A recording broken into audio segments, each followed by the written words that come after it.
দর্শক আপনাকে স্বাগত জানাচ্ছি। একসময় যারা ছিল মধ্যপ্রাচ্যের সবচেয়ে ভয়ঙ্কর সামরিক শক্তি, আজ তারাই দিশেহারা। একটার পর একটা আঘাতে কাঁপছে তেল আবিব। হুতি বিদ্রোহীদের ড্রোন আর ক্ষেপণাস্ত্র হামলায় বেসামাল ইসরায়েল। আর এই বিপদের সময় নেতানিয়াহু গা ঢাকা দিচ্ছেন। আর আমেরিকার প্রেসিডেন্ট ডোনাল্ড ট্রাম্প, তিনি তো রীতিমতো ক্ষেপে আগুন। আজকের ভিডিওতে আমরা জানব হুতিরা কিভাবে ইসরায়েলকে কোণঠাসা করছে, কেন দলে দলে দেশ ছাড়ছে ইহুদিরা, ট্রাম্প কেন হঠাৎ নেতানিয়াহুর বিরুদ্ধে কথা বলছে এবং ইসরায়েলের ভবিষ্যৎ কোথায় যাচ্ছে। চলুন শুরু করা যাক।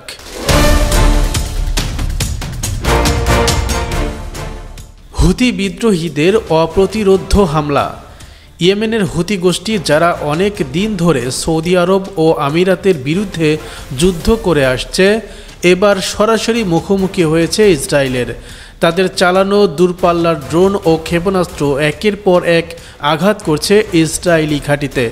কিছু কিছু ড্রোন ইসরায়েলের আয়রন ডোমকে ফাঁকি দিয়ে ঢুকে পড়ছে অভ্যন্তরে।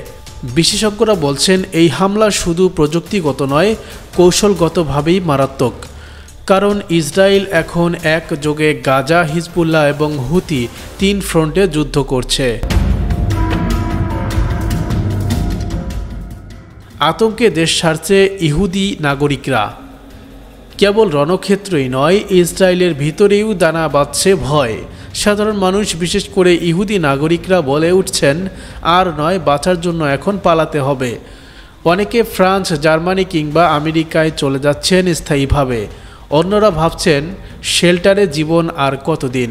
এই ট্রমার পিছনে নেতানিয়াহুর ভুল সিদ্ধান্ত ও এক নায়ক সুলভ শাসনকেও দায়ী করেছেন বিশ্লেষকরা।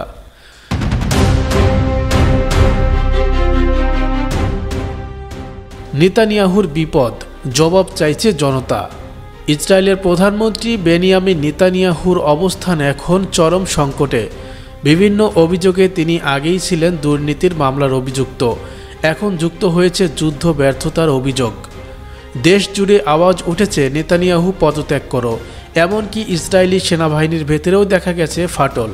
বিশ্লেষকদের মতে, যদি এই চাপ বাড়তেই থাকে, নেতানিয়াহু শীঘ্রই গ্রেফতার বা ক্ষমতাচ্যুত হতে পারেন।